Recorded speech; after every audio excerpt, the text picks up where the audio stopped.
So ay mga boss, another video tayo at eto na, nilabas na kung ano ang nangyari sa loob ng Senado noong nagkaroon ng shootout.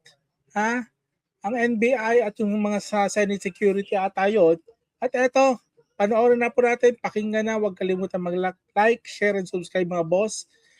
Ano bang hinihintay natin? Panoorin natin, ano nangyari kay Bato? Nakatakas nga ba? Paano tumakas? Sorry, nakatakas pala.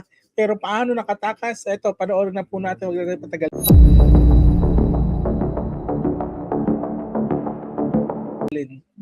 We need to.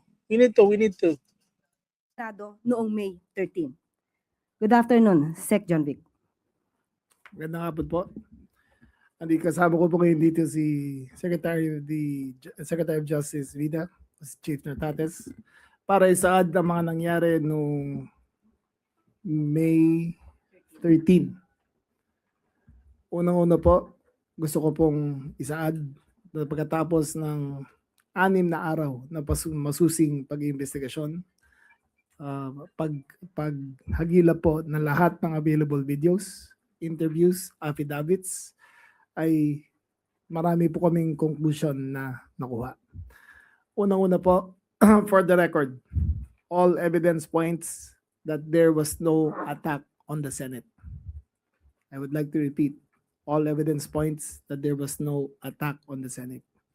The following will be a preview or will be a chronology of events starting from the pronouncement of Senator Bato when he said that he would be, when he gave warning that he would be arrested, up to the time that Senator De La Rosa escaped the Senate premises.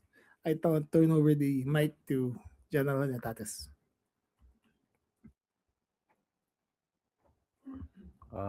Magandang hapon sa ating lahat. Ito po ay effort ng Philippine National Police, particularly nauna na po ang Pasay City Police Station na kung saan sila ang unang nag-imbestiga.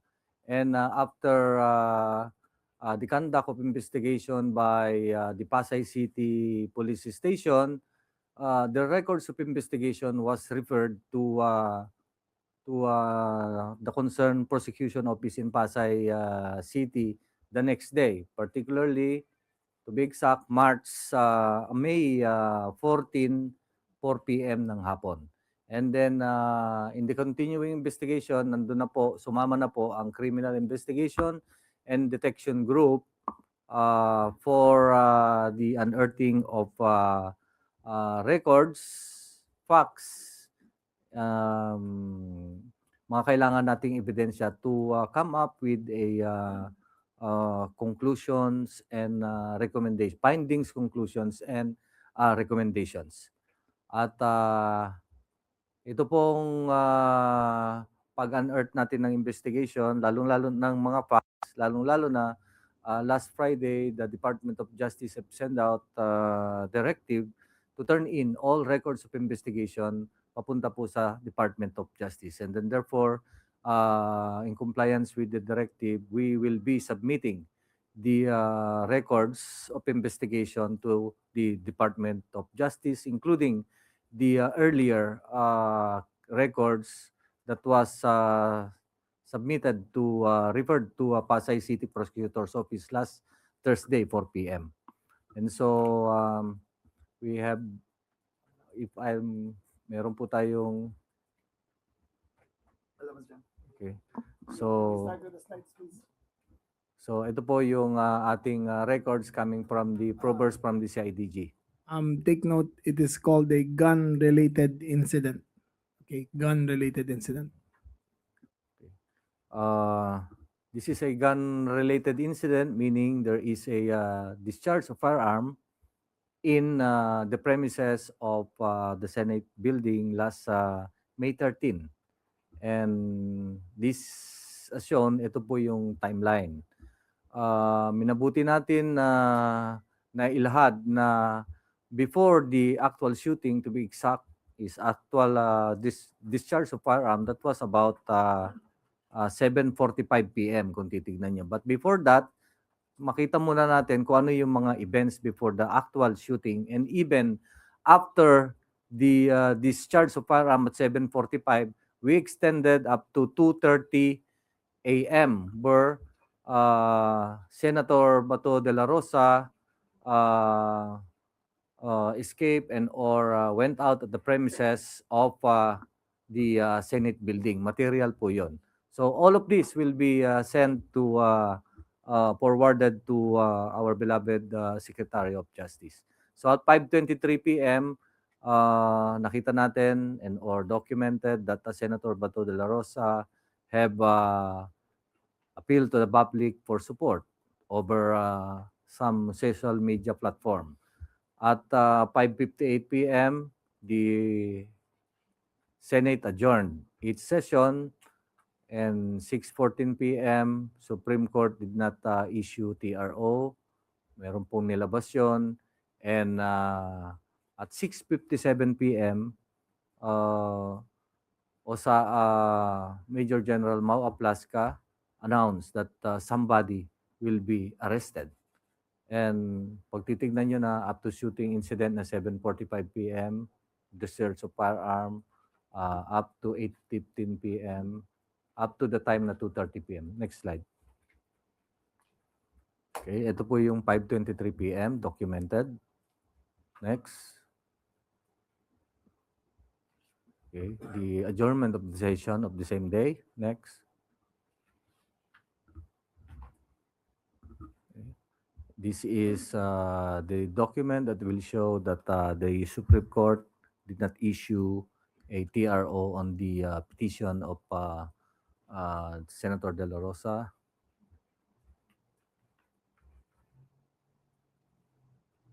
Okay. Mau Aplasca announced that they are going to arrest somebody. Take note of the time, 6:57 p.m. Okay, at 7:05, nag-lockdown ang ating Senate for security. And at 7:11 p.m., the Congress article of impeachment is being ready to be received to the Senate, such that several minutes after, next, at 7:22 p.m., it was hand over physically to the Senate. Next. At 7:45 p.m., gunshots was heard inside the Senate premises. Take note of the time. It's 7:45 p.m. Next. And staff officials have announced that there was perceived NBI entered the Senate. Then next. At 8:39 p.m., we have pronouncement by the NBI that they were not involved in the shooting incident. Next. At 9:35, of course, our beloved SILG rushed to the Senate to ensure that maging stable yung lugar doon. Okay, and upon the request of officials from the Senate, particularly several senators. Okay. So up to the time that the Senator De La Rosa was seen leaving the Senate premises at about 2:30 a.m., madaling araw na ng the next day, May 14. So it's approximately about 6 hours after the shooting. Next. Okay. So on days before, 1 day before the actual shooting and or discharge of firearm, May 12 particularly, umaga pa lang ng May 12, may nag-coordinate na po na nagko-coordinate na ang GSIS security officials and the OSAA security officials with regards to the security on GSIS. Okay, that will show that there was really a meeting. Take note that this one day before May 13. May 13 is Wednesday. Nagko-coordinate na po sila. Okay, next. And the next day, meron pong nag-implement po ng red alert status ang GSIS. So, naglabas po, in effect, naglabas siya ng direktiba sa hapon ng May 13, particularly May 21 po nilabas. Next. The GSIS security officer conducted inspection and identified nine areas, particularly nitong Wednesday na ng Talagang ano yung report nila, no? Binusisi talaga ng PNP, DILG, no? Ayos rin talaga. Pero sana talaga kahit yung pagtakas si Bato, makuha rin nila eh. Di ba? Gate 2 on Macapagal Avenue, the GSIS Senate Common Gate. Yung Common Gate po ito, yung in between, and the Kalayaan Garden. Kalayaan Garden is on the northern part of the Senate premises and northern as well as the GSIS premises. We have yung pang-E, outdoor canteen hallway leading to the Kalayaan Garden. And itong glass door core level 5 hanggang helipad po ng level 6, level 7 and level 8. Next.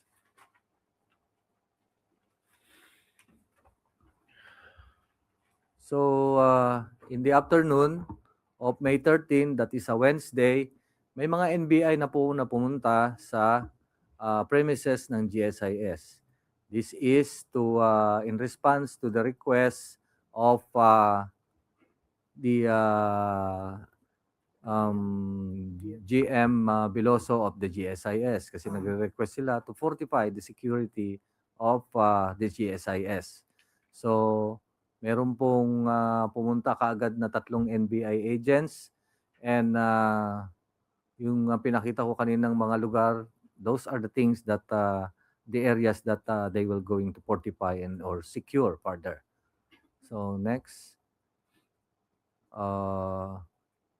ito po yung arrival ng ating mga NBI agents at the GSIS main building. Yes, sir. Teka muna, merong letter yon, pakitignan. In effect, their presence was backed up by a letter properly received at about 5 p.m. 5:08 p.m. of the same day.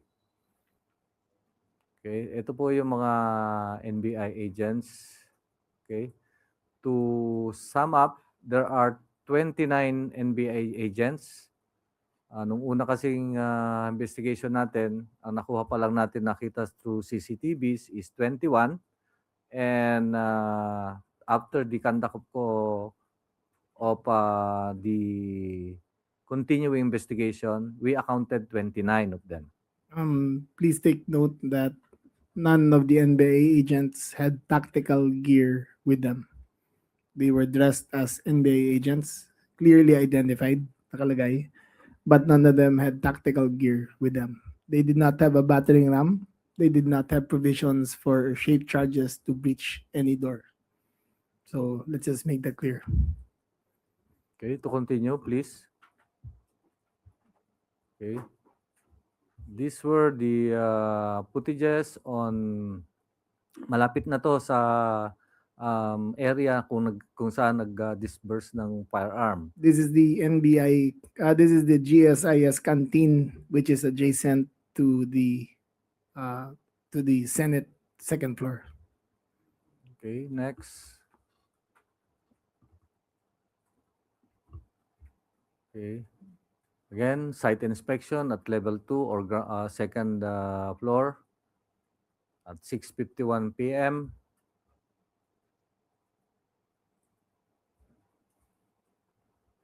Out of the 29, there are 4 female NBI agents.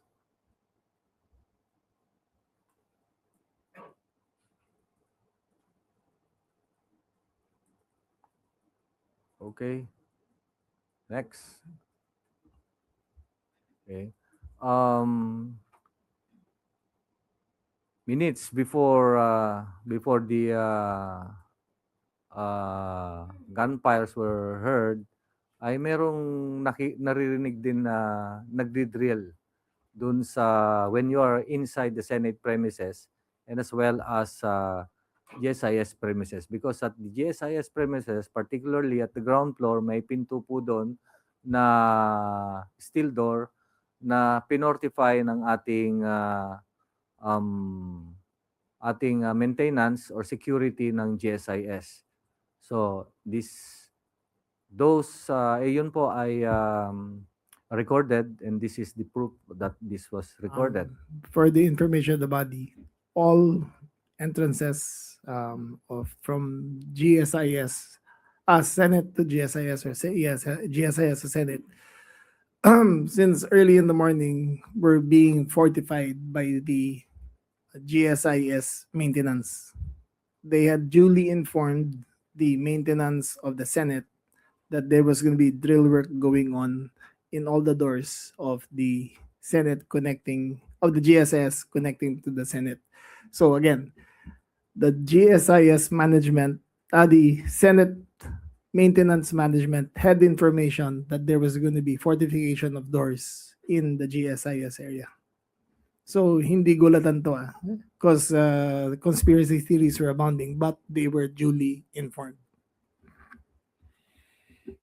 Okay.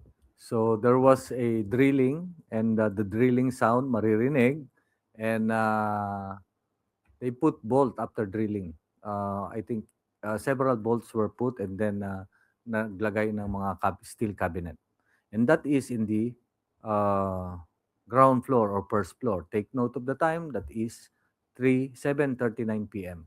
Next. For the information of the body also, the GM found it better to secure the entrances going into GSIS because Senator Bato had called for a people power movement, and had there been anarchy in the building, the GSIS contains billions of pesos of worth of artworks that are displayed in their walls. Had there been an overflow of people going to GSIS, the losses would have been incredible. So it was better, he found it better for them to secure the doors so that there would be no commotion going inside to the GSIS building. Next slide. Si Bato kasi talagang nanawagan pa, yung mga panawagan pa nalaman, kaya talagang nagkagulo rin sa loob eh. Mahirap talaga yun. Diyos ko. To second floor, and this will show the second floor area. On the right side is merong pinto doon coming from, if you're inside, you have to on the right side merong hagdan doon, but before the hagdan may bintana and merong pinto. And this area in this CCTV was requested and or nakuha natin, secured from the CCTV of the Senate. This shows the NBI agents coming from the first floor kasi one by one sila paakyat. If marirecall nyo po, ang sinabi ko kanina, there are areas A to I. Just to add, this CCTV footage was from the Senate CCTV room, not the GSIS. So the Senate security had full view of the people who were on that floor. Take note that none of the elements are in tactical gear. All of them were just in conference. None of them were in formation to attack the Senate.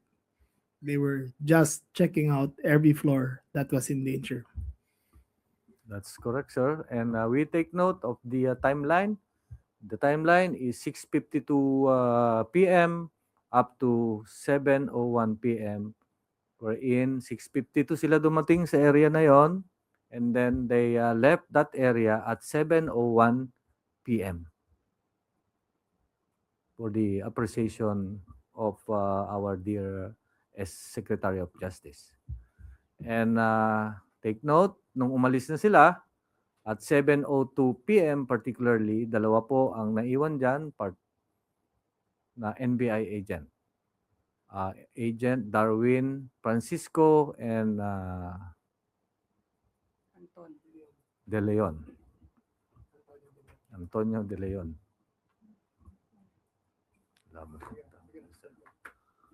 Okay, so makikita nyo dyan, dalawa sila. They are with the uniform of NBI.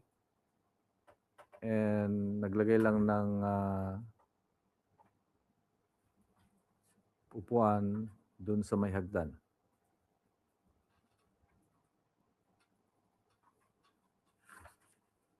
Take note of the time that is they started posting themselves there at 7:02.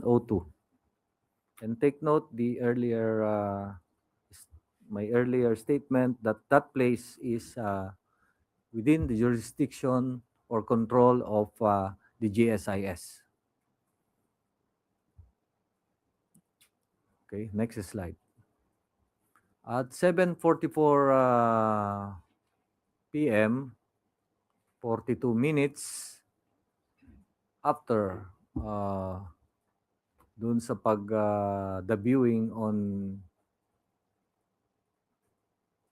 the second floor veranda, ito, Okay, General Laplasca called the pause, please, pause. Pause. Rewind, please, to when General Plaska was addressing the units. Rewind 15 seconds. There. At that moment, General Plaska called in the OSAA operatives, including the PNP and the Marines, and gave the order to lock and load. So, in his order, you could see the Marines were cocking their guns. So it was lock and load. After which he proceeded to the hallway leading to the doorway where the NBI were previously reconnoitering. Okay, proceed. okay. So that's the video when they organize themselves to go to the area.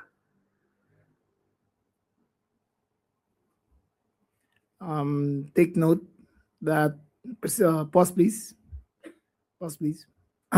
General Laplaska did it in full view of the press.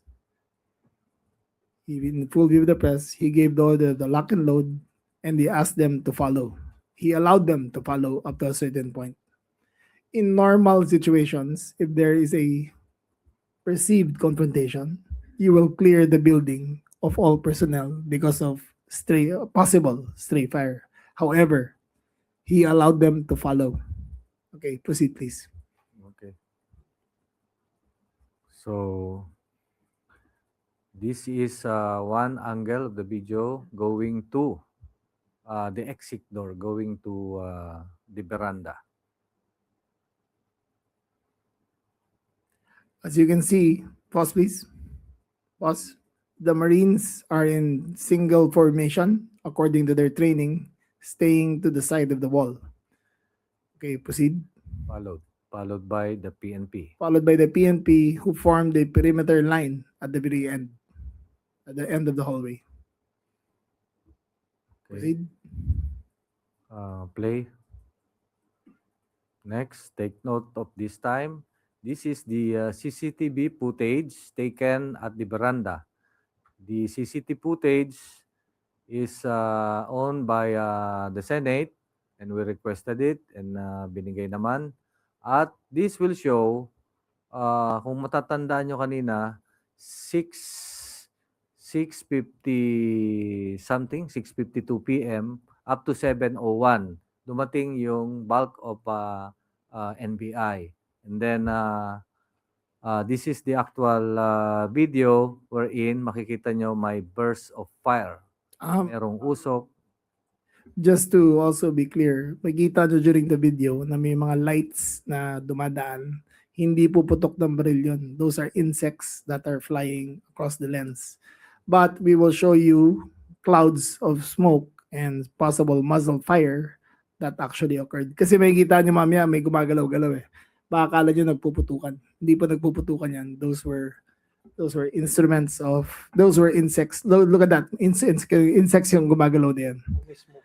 Okay, go proceed.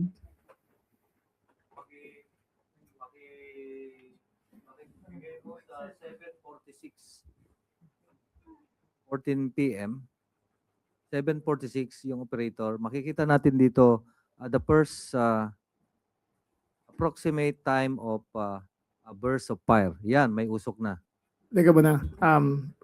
Rewind please, 3 minutes. Yan. Yung nasa may upuan siya. According to testimony of General Aplaska himself, he opened the door and he asked, "Sino ka?" The agent identified himself as NBI. Shortly thereafter, he fired 3 shots into the, not exactly to the direction, but 3 shots towards the to the vicinity of the NBI agent. And the fire, you can see the muzzle fire, the blast. Pakita mo, General. Rewind, please, rewind. 10 seconds. Yan. 1, 2, 3. 3 firearms. 4. Yan. Papatok sila. And nag-withdraw. The NBI agent withdrew behind the air conditioning duct units. And because he was being fired upon, he discharged a cover fire.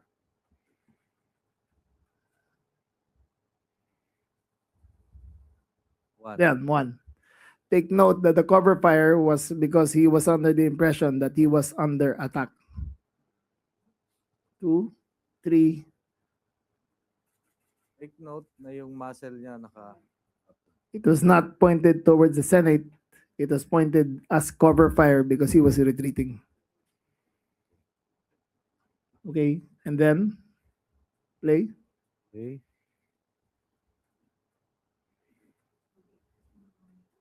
Okay, next CCTV. So, the next CCTV, At this point, the officer in charge instructed the agents, do not engage, do not engage. So they retreated. He was waiting for them. There was that's not a gunfire. Okay? He was waiting. The instructions were, do not engage. Agent Ledesma ba? Ledesma ba yung, sino yung, ano? De Leon. De Leon was in retreat. He was waiting.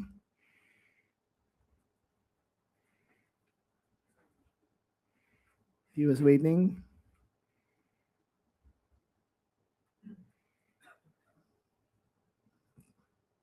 Forward a little. Forward a little. forward. There. Then that was after the exchange. But that was after the cover fire. He looked behind if there was anyone following him, and they both retreated towards the canteen. Okay. Back. This place, tandaan nyo, back. Back. Rewind. Rewind. Rewind. Dun sa former slide, not that one. Former slide. Sige, play mo yan. Ito yung makikita natin. That CCTV video is placed, the area is beyond this place. Okay, next.